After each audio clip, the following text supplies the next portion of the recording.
Ladies and gentlemen, please welcome to the stage Elizabeth Warren and Hillary Clinton.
Thank you.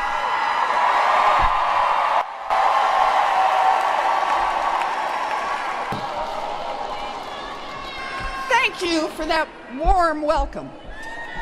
I am always happy to come to Ohio.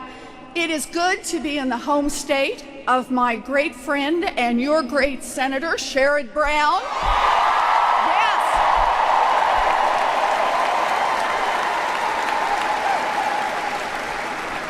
And it is good to be in the state that's going to send Ted Strickland to the U.S. Senate in November. Yes.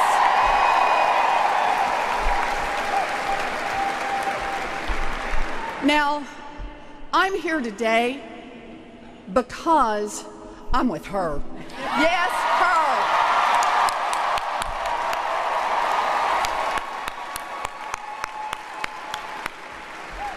We're all here today because we're with her, and we're going to work our hearts out to make Hillary Clinton the next president of the United States. Yes. I'm ready. Are you ready for this? Yeah.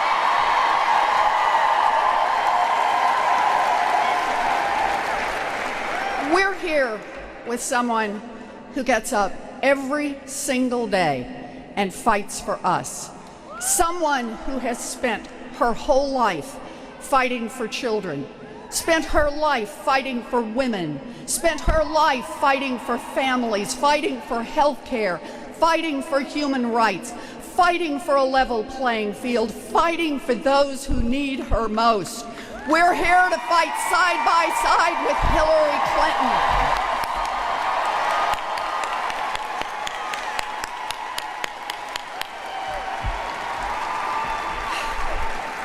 So today, I want to talk about values. My daddy sold fencing and carpeting. He ended up as a maintenance man. And after his heart attack, my mom answered phones at Sears to keep our family above water. And here's some of the values that I learned up close and personal. My oldest brother, Don Reed, was career military, 288 combat missions in Vietnam. Yep.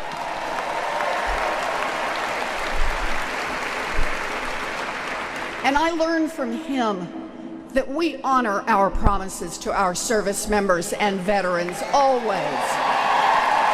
Yeah.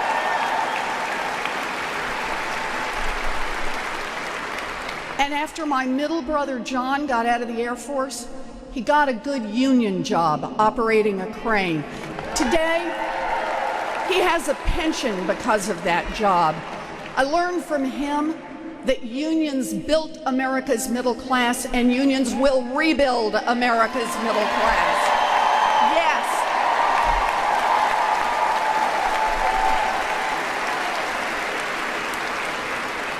And my youngest brother, David, got out of the Army. He started a small business, and he worked his rear end off.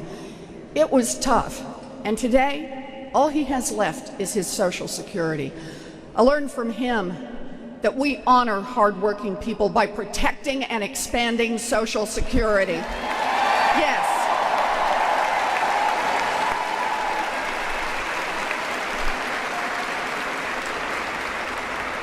Now me, I was a baby, and I always wanted to be a teacher.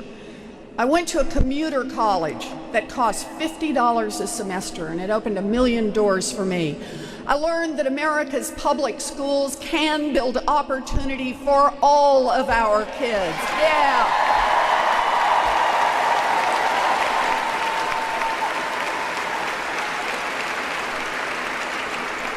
I'm the daughter of a maintenance man who made it all the way to the United States Senate.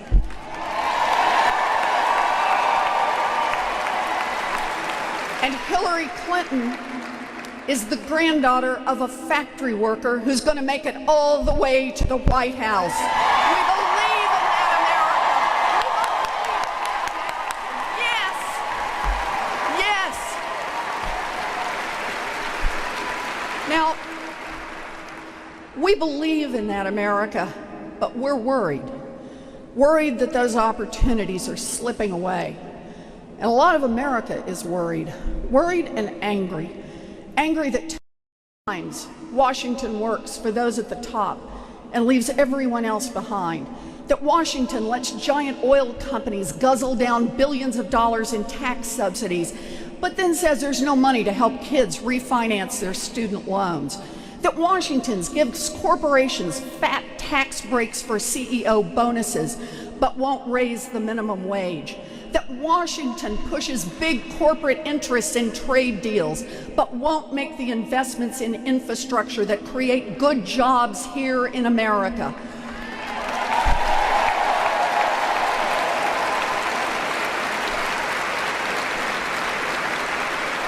Angry that friends and neighbors right here in Ohio lost their jobs and their homes when Wall Street wrecked our economy.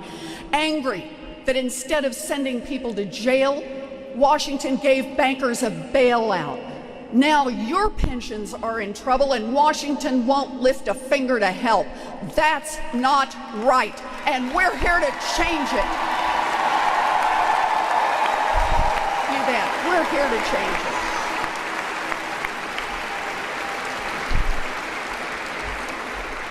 Now, Donald Trump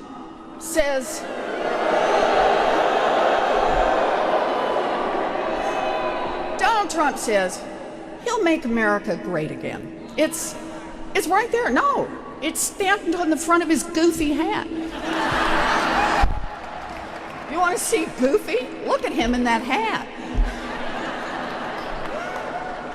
But when Donald Trump says great, I ask, great for who exactly? Yeah. For millions of kids struggling to pay for an education? For millions of seniors barely surviving on Social Security?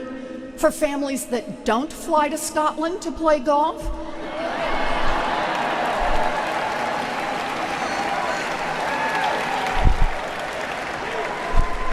When Donald Trump says he'll make America great, he means make it even greater for rich guys just like Donald Trump.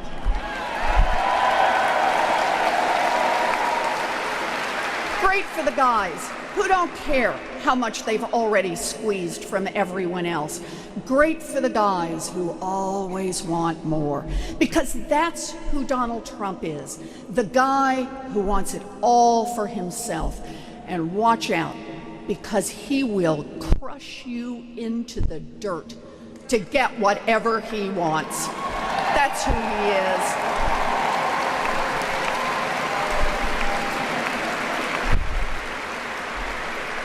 Just look at the evidence. Donald Trump cheered on Britain's current crisis, which has sucked billions of dollars out of your retirement accounts because he said, hey, it might bring more rich people to his new golf course. He cheered on the 2008 housing crash because he could scoop up more real estate on the cheap. And he cheered on students desperate enough to sign up for his fake university so he could bleed them dry and turn a profit for himself. What kind of a man does that? What kind of a man roots for people to lose their jobs, to lose their homes, to lose their life savings? I'll tell you what kind of a man. A small, insecure money grubber who fights for no one but himself.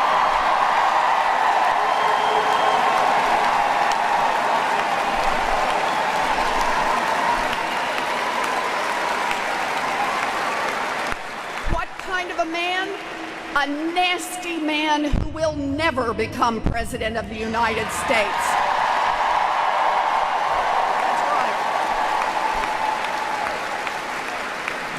Because Hillary Clinton will be the next president of the United States.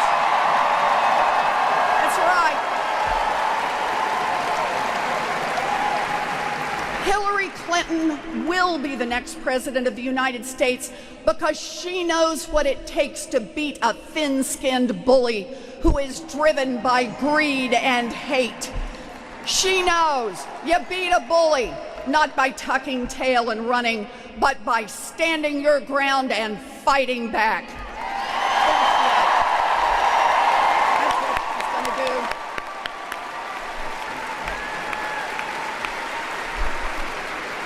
Just look at her history. She's been on the receiving end of one right-wing attack after another for 25 years, but she has never backed down.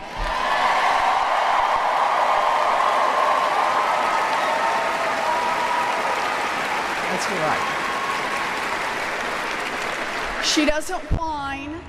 She doesn't run to Twitter to call her opponents fat pigs or dummies. No, she just remembers who really needs someone on their side, and she gets up and keeps right on fighting for the people who need her most.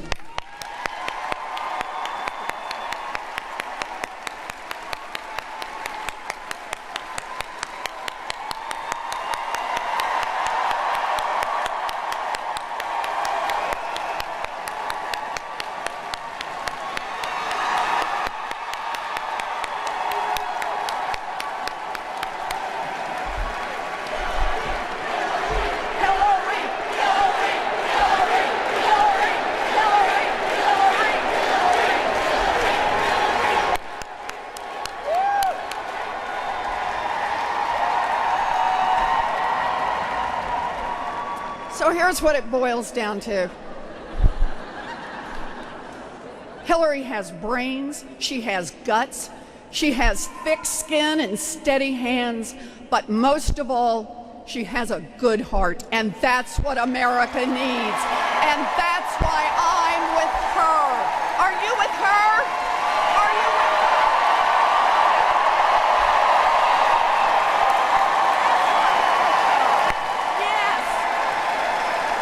Yes.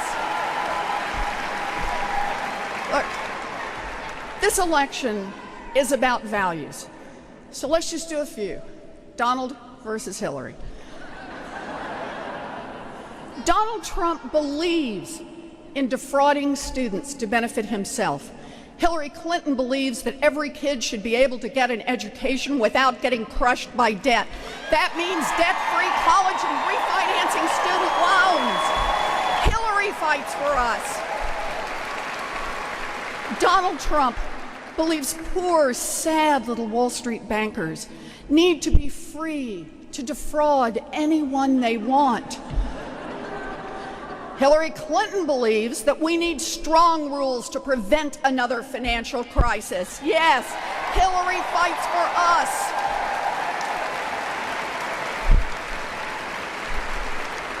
Donald Trump cheats his workers and wants to abolish the minimum wage.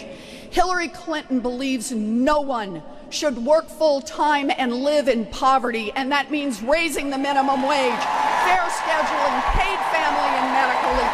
Hillary fights for us.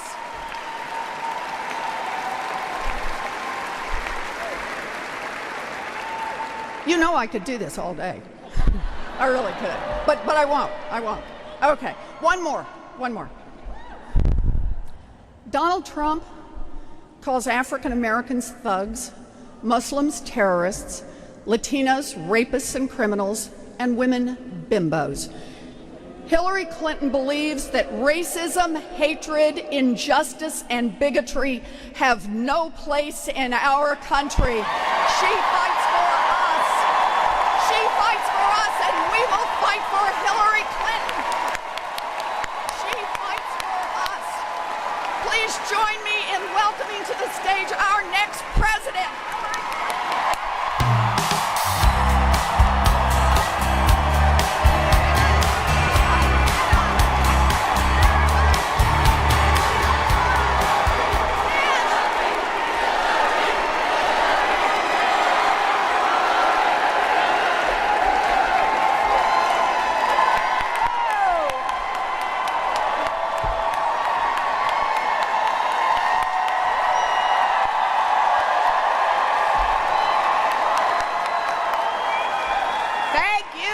Cincinnati.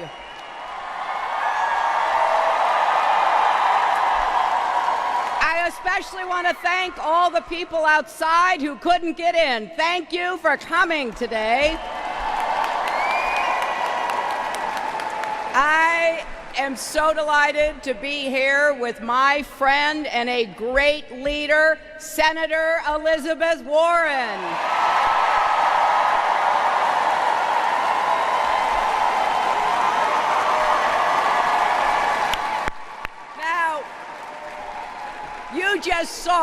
You just saw why she is considered so terrific, so formidable, because she tells it like it is. I am very grateful for that introduction, but more importantly, I want to thank her for fighting every single day for families like hers, families like yours, and millions of hardworking Americans who deserve to have more folks on their side. You know, Elizabeth and I came of age around the same time, and when we were coming up, as you heard her talking about her parents, her brothers, we believed in the American dream. It wasn't always going to be easy.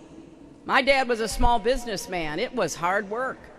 He got up every single day, went off to work and worked hard, and lots of times my mother and my brothers and I would be there to help. He printed drapery fabrics in a long warehouse with a long table. It was dark and not very pleasant, but it was decent, honest work. And he believed, and he taught me, that's what you do in America. That's the basic bargain. You work hard, you do your part, you will get ahead and stay ahead. And we need to make sure that basic bargain is alive and well in 2016.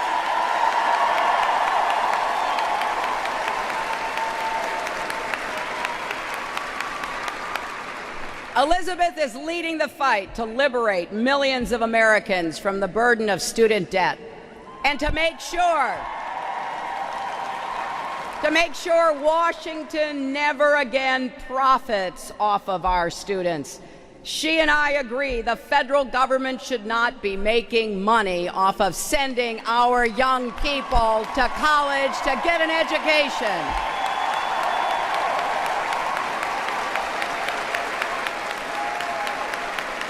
And no one works harder to make sure Wall Street never wrecks Main Street again. She's come up with a lot of great ideas, but here's one that has already made a big difference. It's called the Consumer Financial Protection Bureau.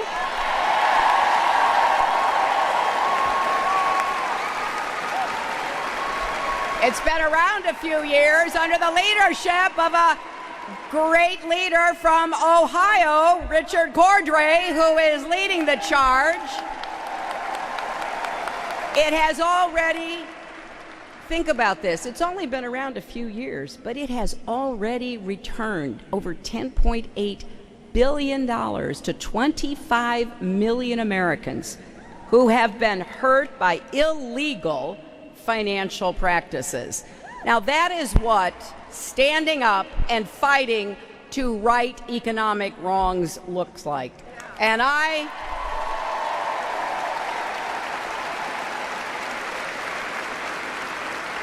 I must say, I do just love to see how she gets under Donald Trump's thin skin.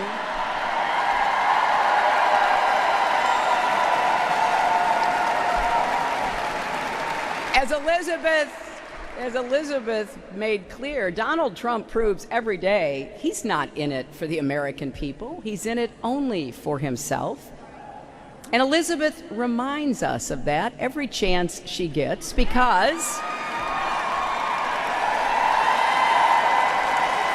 it is really important that voters here in Ohio and across America understand this. She exposes him for what he is: temperamentally unfit and totally unqualified to be President of the United States.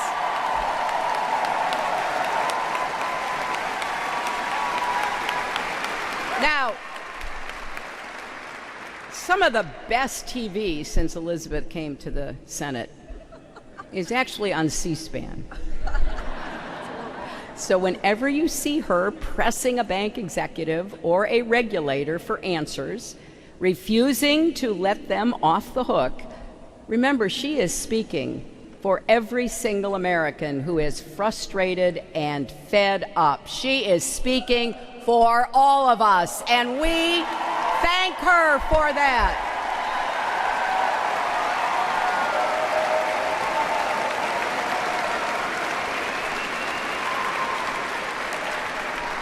I am thrilled that Elizabeth could be here with me in this glorious, beautiful building that has been rehabbed and put to new use as a museum, because we want to make the point together that we must have an economy that works for everyone again, not just those at the top, not just the rich or the well-connected, everybody. Now, one might ask, well, yes, that is what we believe. It sounds simple, doesn't it? Honestly, I think it is. It shouldn't be complicated, but there are too many politicians and corporations that don't agree. They don't even seem to get it. But you do, and we do. And for the past, now more than a year, I have been traveling across our country, meeting people who have told me their wages haven't budged, even though they see executives who give themselves big bonuses. And you ask yourself, well, wait a minute. Why do the richest Americans and the biggest corporations get away with manipulating the tax code so they pay lower rates than you do? That's a good question. It doesn't make any sense. Doesn't make moral sense, economic sense, historic sense. And you know what else doesn't make sense? When leaders in Congress give more tax breaks to hedge fund millionaires instead of making investments in manufacturing, clean energy, and education that will actually create more good jobs.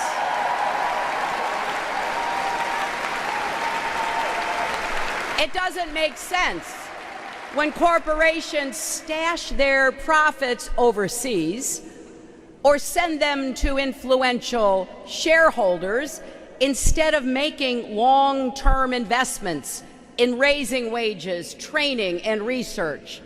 Or when governors and legislatures use every trick in the book to weaken unions and make it harder for Americans to organize themselves for better wages and benefits.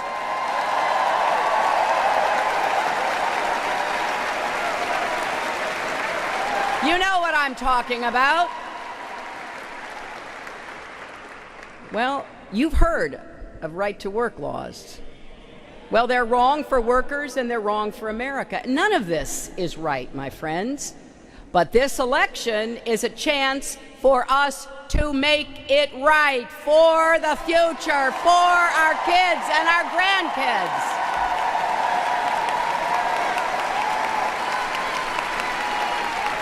Let's make it right. Let's make it right for hardworking Americans like Stan Hall in Cleveland, who owns a small trucking company. It's a nonstop struggle for him to compete against the bigger guys.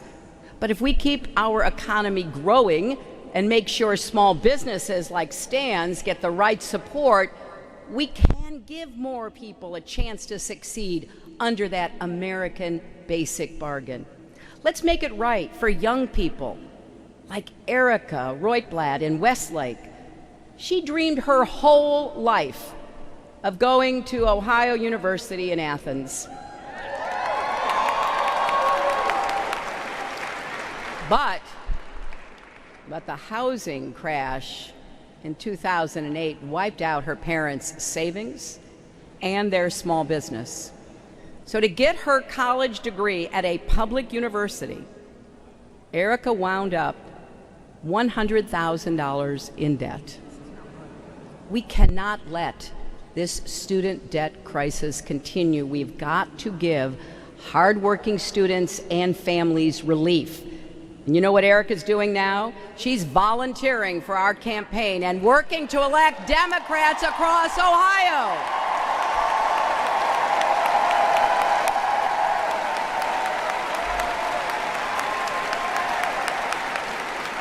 Stan's volunteering with us too, because he, like so many people across Ohio and across the country, know that we are fighting for a better future. I got into this race because I wanted to even the odds for people who have the odds stacked against them. And this is not a time for half measures.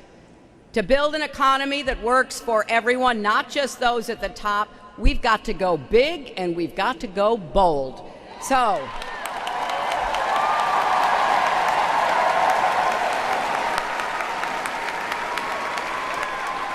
we need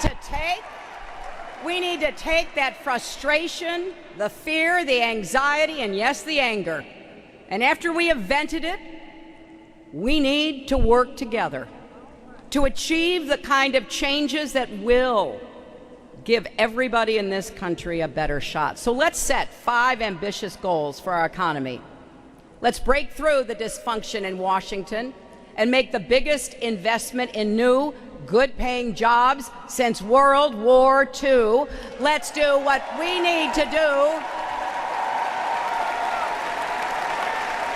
to invest in infrastructure like President Eisenhower did with the interstate highway system. That's when Republicans used to believe in building America and putting Americans to work. That's what we're going to do again.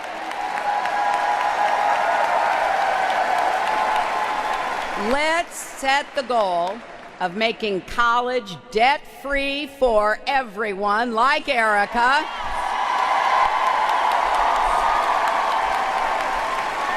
And let's provide debt relief. Let's provide debt relief as soon as we can. As soon as we start to work, Elizabeth, we'll take the day off for the inauguration, and then the Senate, the Congress, the White House, we're going to get to work to give students and their families relief from this debt.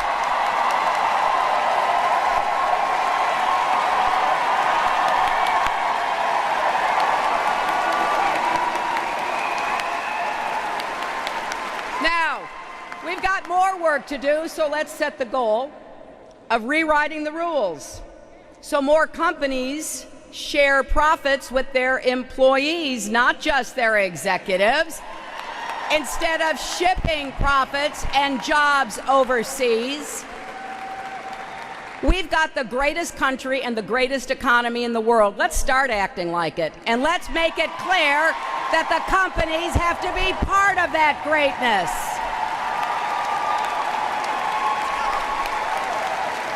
And let's set the goal of making sure that Wall Street and the wealthy pay their fair share of taxes.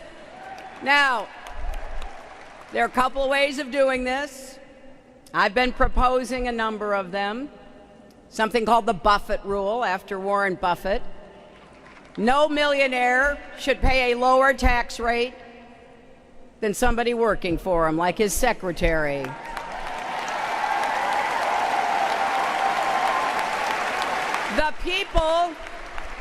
The people who have profited the most, even since the Great Recession, are people who now need to give back. This country has given so much to all of us, and everybody should share the burden. So I have made a pledge. I will not raise taxes on the middle class, but we are going to raise taxes on corporations and the wealthy.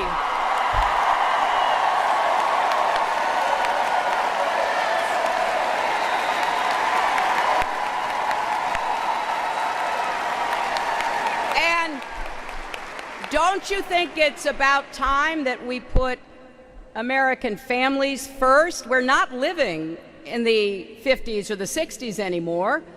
We've got to catch up to how Americans actually live and work in the 21st century. I have met so many stressed out young parents. I've met so many stressed out middle-aged and older folks, young parents, because they're trying to balance what should be the joy of their lives, like our new grandson is for us and our granddaughter. I remember I was talking to Elizabeth on the phone when she was visiting her family, her grandchildren, and we talked about all this important stuff and what we have to do. And then she said, well, I got to go because I have to go buy my granddaughter some sparkly shoes.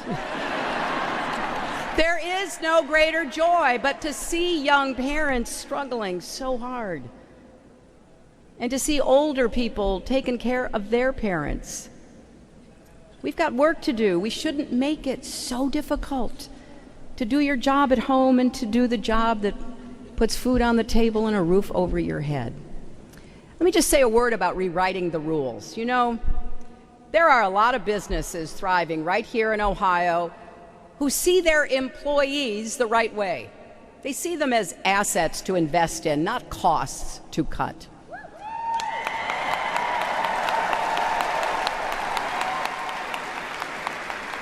But unfortunately, there are too many who take the opposite view, and their behavior contributes to stagnant wages and lower economic growth. That's why, as president, I will work to reward companies that share profits with their employees on top of paying a good wage. Because if they can do it for their executives, they sure can do it for their workers.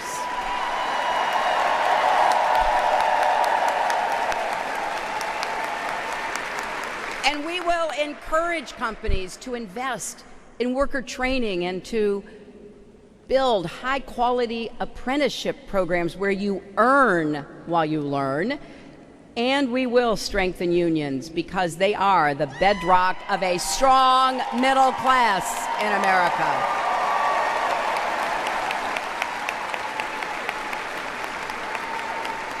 Unions help bring back the auto industry in Ohio, and they will help bring back America from coast to coast. So here's our message. Here's our message to every corporate boardroom. Do the right thing by your employees and your country, and we will stand by you. But cheat your employees, exploit your customers, pollute our environment, or rip off taxpayers, and we will hold you accountable.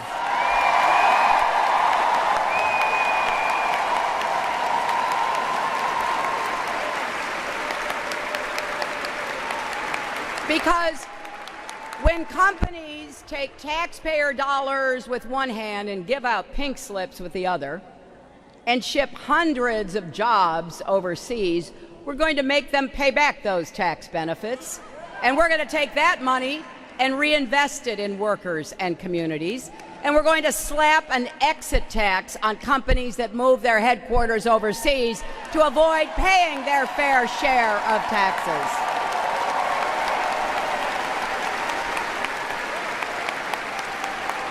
And we will defend American jobs and American workers by saying no to bad trade deals like the Trans-Pacific Partnership and unfair trade practices like when China dumps cheap steel in our markets or uses weak rules of origin to undercut our car makers. I'm going to appoint a trade prosecutor who will report to the president. So we are going to end the abuse of our market, our workers, our people.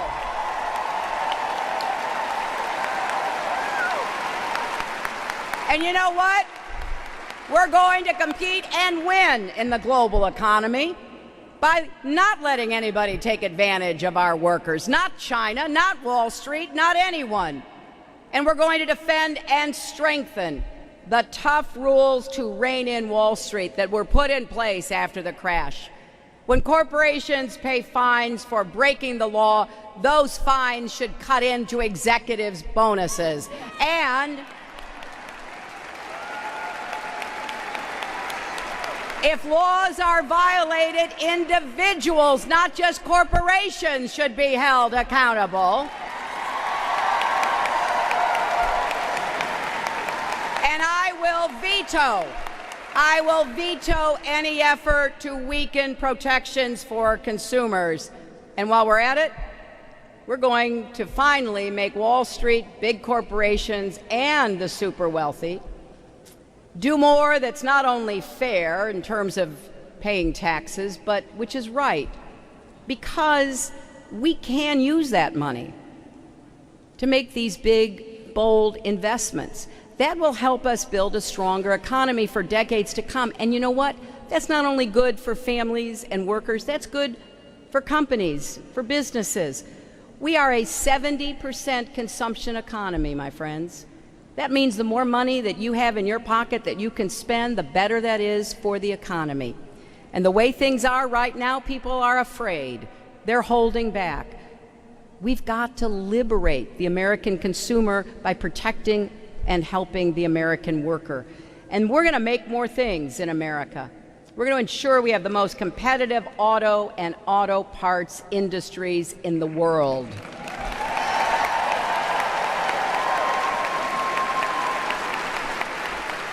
And when we invest in infrastructure, we're not just going to be investing in roads and bridges and tunnels and ports and transit and water systems.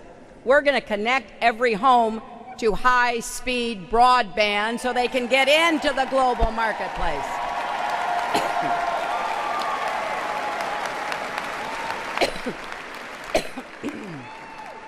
And we're going to fight climate change by making America the clean energy superpower of the 21st century.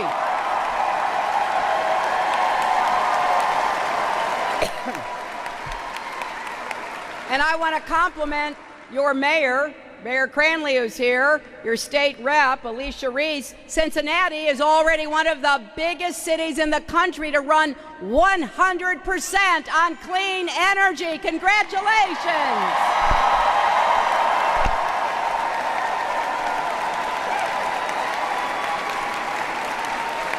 And I'll tell you what, Mayor, I hope you don't mind if I go around the country and saying, if you can do it in Cincinnati, you can do it anywhere. That's what we need across America. And while we're at it, we're going to raise the national minimum wage. $7.25 an hour is a poverty wage. Workers deserve better. They deserve a living wage and a job with dignity. Families deserve real support, like quality, affordable child care, paid family leave, and equal pay for women.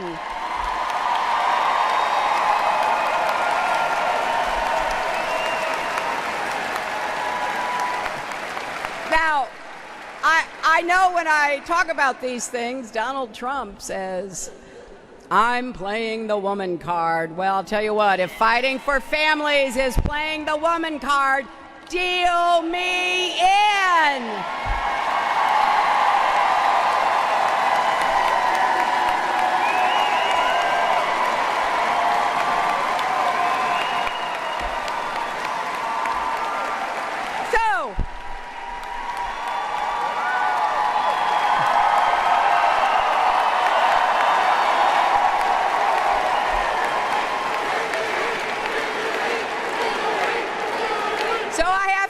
Now, in order to achieve these goals, we have to go after and end the political dysfunction that's holding our country and economy back. So let's overturn Citizens United and get unaccountable money out of politics.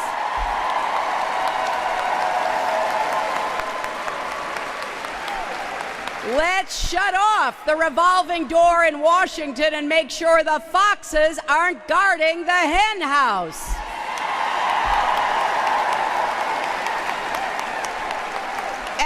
And let's learn how to listen to each other and work together again. I am determined to break through the gridlock, to get things done for working families. I know Democrats and Republicans can work together. I know it because I've done it. I worked with Republicans and Democrats to create the Children's Health Insurance Program, which today insures 8 million kids. I worked with Republicans and Democrats to bring jobs back to upstate New York and to help New York City heal and rebuild after the 9/11 attacks. I proudly served as Secretary of State, and I didn't just represent Democrats, I represented all Americans, because you know what?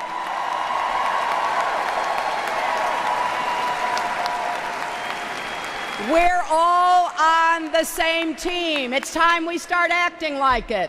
There's no limit to what we can achieve if we do.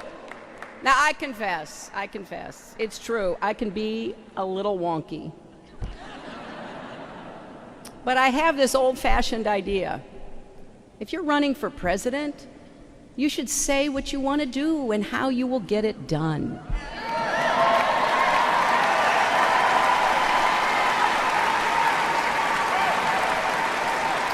So now that you've heard some of my plans for the economy, ask yourself, what are Donald Trump's plans?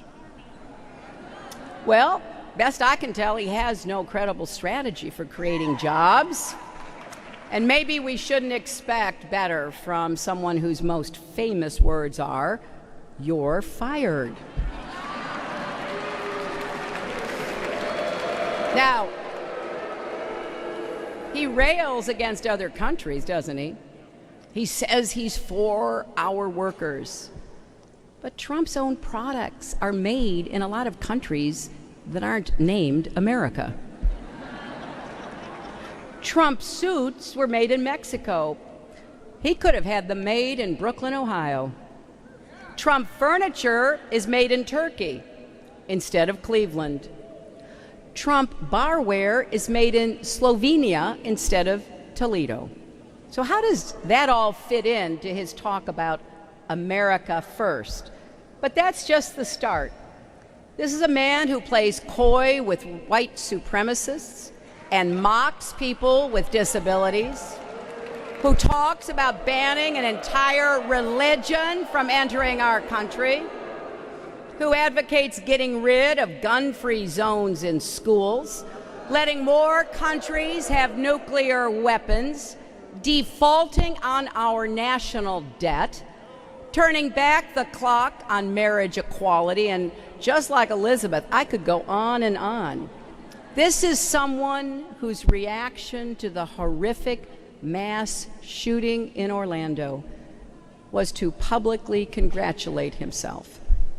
And on Friday, When Britain voted to leave the European Union, he crowed from his golf course about how the disruption could end up creating higher profits for that golf course.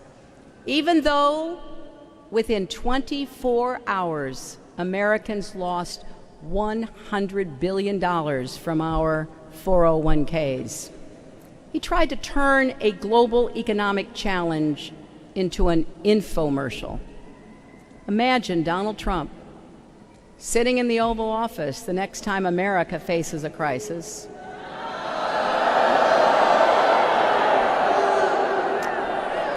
Imagine him being in charge when your jobs and savings are at stake. Imagine him trying to figure out what to do in case of an emergency. So it's no wonder, is it, that risk analysts listed Donald Trump, a Donald Trump presidency, as one of the top threats facing the global economy, ahead of terrorism. Well, we are not going to let Donald Trump bankrupt America the way he bankrupted his casinos. We need to write a new chapter in the American dream, and it can't be Chapter 11. If you believe that Donald Trump's wrong for America and that our best days are ahead of us, please join us in this campaign. We are stronger together. We're stronger when we grow together, when we lift each other up, when our economy is working for everyone, not just those at the top. Let's get to work, Ohio. Let's knock on doors and register voters. Let's send Ted Strickland to the Senate with Sherrod Brown. Let's send Alicia Reese back to Columbus. Let's get more strong, progressive leaders like Senator Warren in Washington and state houses. This November, let's take our country in the right direction with confidence and optimism. That's what we can do together. Thank you all, and God bless you. This is my